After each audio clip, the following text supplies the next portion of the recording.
Posisi di Puskesmas Cianjur. Sudah sampai tujuan, tapi kalewat lapar, buka lambung kram, tangan semua, badan tadi mah teu bisa ngomong R, masih kurang jelas, ayeuna masih susah ngomong R. Alhamdulillah mulai berangsur pulih.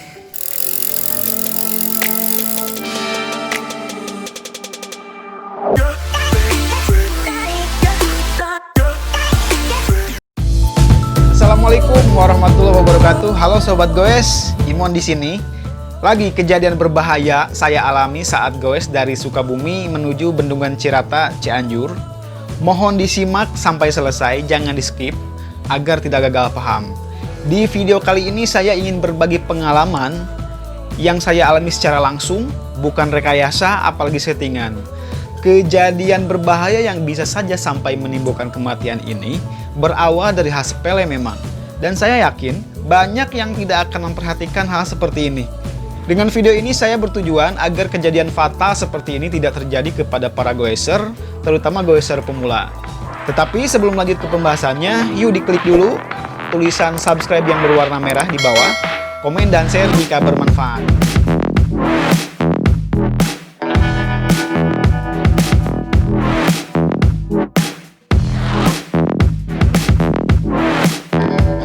Kejadian berbahaya ini saya alami langsung, tepatnya pada hari Minggu tanggal 3 Januari 2021, sesaat setelah sampai di lokasi tujuan. Start goes dari Gunung Guru Sukabumi bersama rekan-rekan senior goeser dari CBC Cibatu Cisaat menuju Bendungan Cirata Cianjur. Sebelum berlanjut lebih jauh, melalui video ini saya ingin mengucapkan terima kasih yang sebesar-besarnya kepada semua pihak yang ikut terlibat baik secara langsung saat kejadian maupun tidak langsung dalam proses evakuasi serta observasi atau pertolongan pertama ketika kejadian ini berlangsung. Terutama untuk Kang Ahmad, Ridwan Shah, rekan CBC, Pak Haji UP Kolam, juga untuk Komandan Papuja dari B2L, Pak Ketua N. Suhendi selaku Ketua Komunitas Sepeda Cianjur, Om Kemot Pinky Boy, Babe Syafar, beserta rekan-rekan lain yang tidak bisa saya sebutkan satu persatu di sini.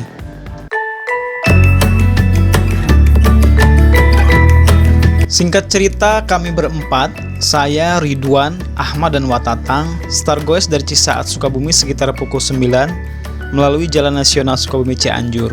Tidak menggunakan jalur bypass ya. Setelah menyelesaikan tanjakan Sukaraja, kami memilih beristirahat di pelataran Hotel Wisma Surya yang mana rekan CBC kurang lebih ada 9-10 orang ternyata sudah menunggu kami di sana. Setelah dirasa cukup beristirahat, kami melanjutkan perjalanan kembali untuk menyelesaikan tanjakan Sukalarang di ujung perbatasan Sukabumi Cianjur.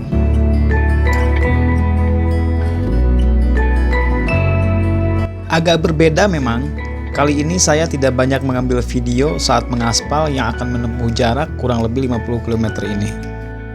Setelah melewati tanjakan Tugu Macan Sukalarang, kembali kami beristirahat sambil menunggu rekan yang tertinggal di belakang. Dan ternyata, satu rekan memilih untuk balik kanan dikarenakan kondisinya yang tidak mungkin bisa melanjutkan perjalanan. Jangari Cirata. Kita baru sampai perbatasan Cianjur Sukabumi. Sambil nunggu teman di perbatasan, masih beberapa teman. Kembali kami beristirahat untuk yang ketiga kali di perempatan Warung Kondang karena mendapatkan informasi dari sweeper via radio komunikasi bahwa ada satu rekan di belakang yang mengalami kempes ban. Cukup lama kami menunggu sampai masalah tersebut bisa teratasi.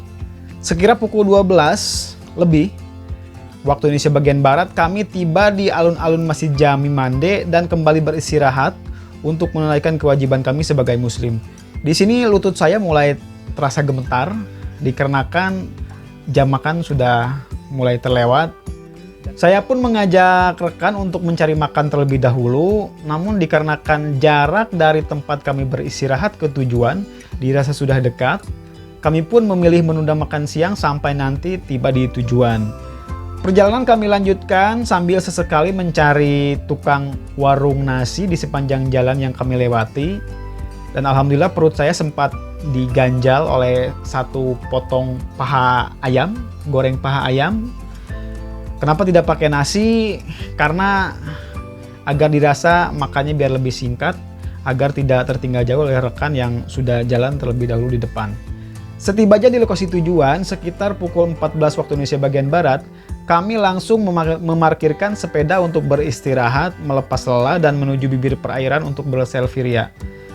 Saya duduk selonjoran sambil melepas lelah, juga sambil telepon ke Sohibul Wilayah, menyampaikan informasi bahwa kami sudah berada di Jangari, Cianjur, sudah di lokasi, semua baik-baik saja berjalan sebagaimana mestinya.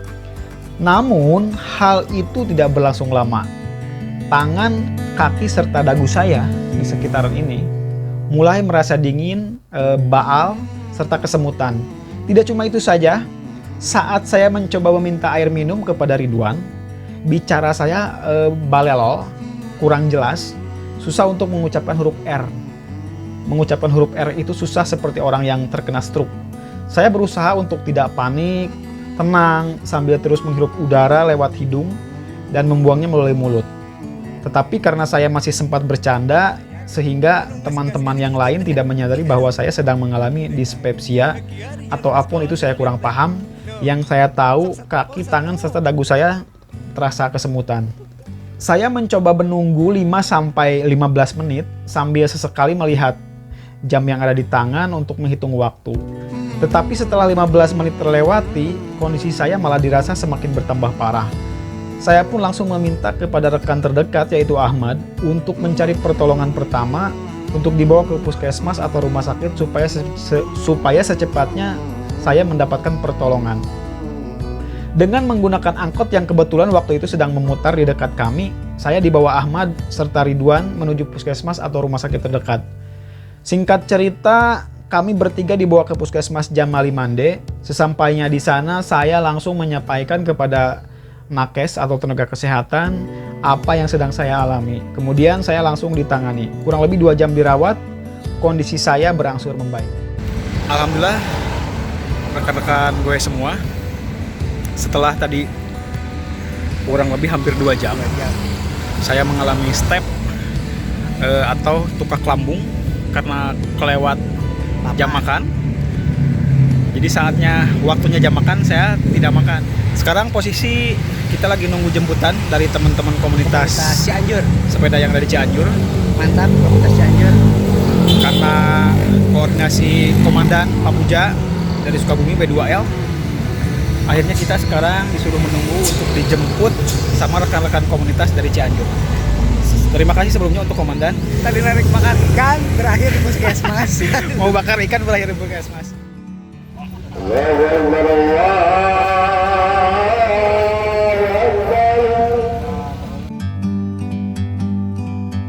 Like a bird on a tree, I'm just sitting here. Saya beserta kedua rekan yaitu Ahmad dan Ridwan Shah tadinya akan langsung pulang menggunakan Grab atau sejenisnya setelah pihak puskesmas memastikan bahwa saya sudah bisa pulang. Tetapi berkat koordinasi Waketu Pak Puja dari B2L dengan Pak Ketua KSC atau Komunitas Sepeda Cianjur yaitu Pak En Suhendi meminta kami untuk menunggu tim yang akan menjemput dan dipulangkan kembali ke habitatnya. Setelah menunggu beberapa waktu, tim penjemput pun tiba. Saya bertiga kembali ke tempat penitipan sepeda untuk sekalian dibawa pulang. Sesampainya di sana, kami berkumpul kembali dengan rekan lain yang kebetulan baru turun dari perahu dan langsung bergegas meloading sepeda karena sudah menjelang waktu maghrib. Jadi kesimpulan dari video ini adalah, saya menyarankan agar terhindar dari hal seperti ini, saya punya beberapa tips. Yang pertama, tentunya jangan lupa untuk selalu memohon doa agar kita selamat pada Allah Subhanahu wa Ta'ala. Yang kedua, mengukur kemampuan diri kita sendiri, jangan mengukur kemampuan orang lain. Maksudnya begini, jika kita sedang menanjak, sementara rekan sudah di depan, sementara diri sendiri sudah merasa lelah, merasa capek, kita ambil istirahat saja, berhenti di sana atau setidaknya kita dorong sepeda. Kemudian yang ketiga, jangan malu untuk menyampaikan kepada rekan atau marsal jika diri kita mengalami trouble. Sampaikan sedetil-detilnya apa yang kita rasakan agar jika sesuatu hal yang tidak diinginkan terjadi, setidaknya rekan kita mengetahui kondisi kita. Bila mana nanti harus mengambil tindakan atau untuk melakukan pertolongan pertama. Nah, biasanya di sini untuk para goeser pemula seperti saya, itu malu untuk menyampaikan ketika kita mengalami sedikit ada trouble di badan kita. Jadi itu jangan dilakukan. Sampaikan kepada teman atau rekan atau marshal apa yang kita rasakan ketika kita merasakan bahwa ada trouble pada diri kita. Jadi seperti itu ya. Kemudian yang keempat, saat memasuki jam makan, jangan menunda hal itu. Ambil waktu makan walaupun harus tertinggal rombongan. Karena mereka pasti akan menunggu kita nanti di depan.